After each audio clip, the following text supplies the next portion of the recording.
ราบสวัสดีท่านผู้ฟังทุกท่านค่ะตอนนี้ท่านกำลังรับฟังสถานีวิทยุ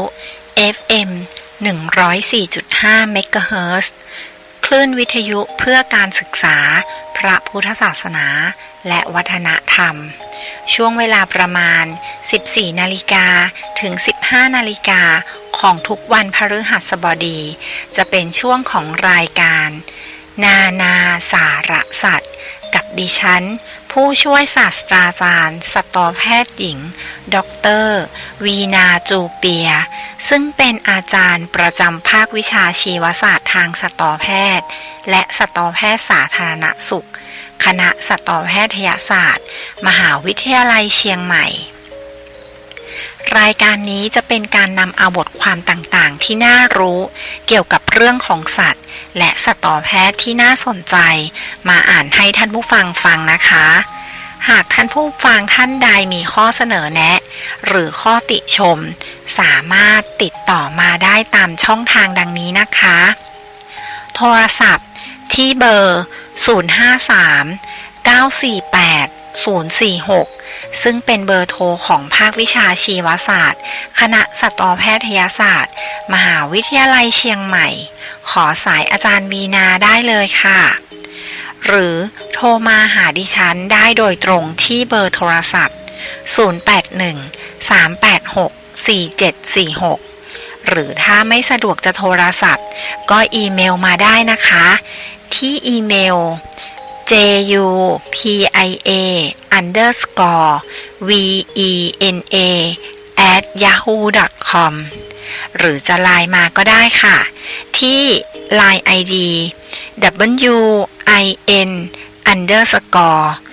win_wet56 ค่ะดิฉันยินดีรับทุกข้อเสนอแนะและทุกคำติชมเพื่อที่จะได้นำไปพัฒนาปรับปรุงรายการต่อไปค่ะ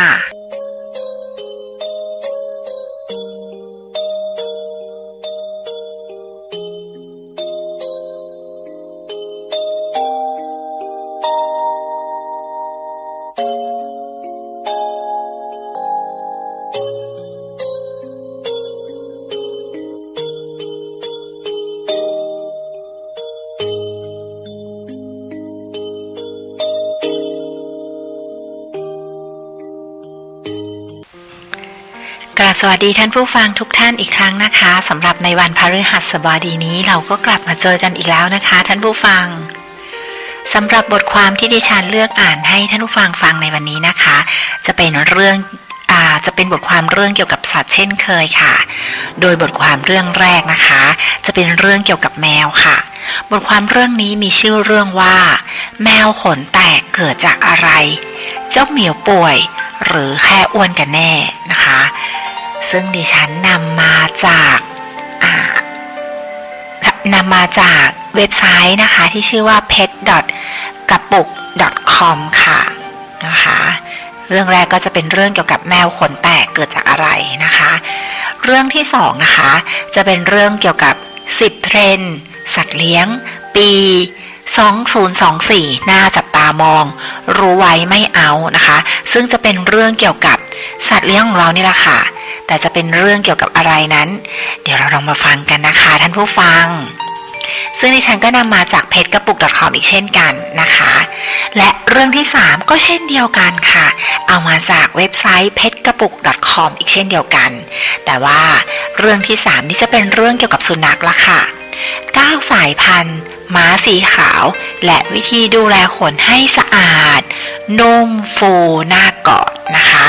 9,000ของสุนัขที่มีสีขาวแล้วก็วิธีดูแลขนของมันจะเป็นยังไงนั้นถ้าท่านผู้ฟังสนใจลองติดตามรับฟังดิฉันอ่านบทความเรื่องนี้ให้ฟังนะคะและบทความทั้ง3เรื่องนะคะดิฉันนำมาจากเว็บไซต์ pet.kapuk.com ค่ะสำหรับวันนี้นะคะก่อนที่ดิฉันจะไปอ่านบทความเรื่องแรกให้ท่านผู้ฟังฟังดิฉันขอเปิดเพลงเพราะๆให้ท่านผู้ฟังฟังสักเพลงหนึ่งนะคะเดี๋ยวเรากลับมาพบกันค่ะจะมีโอกาส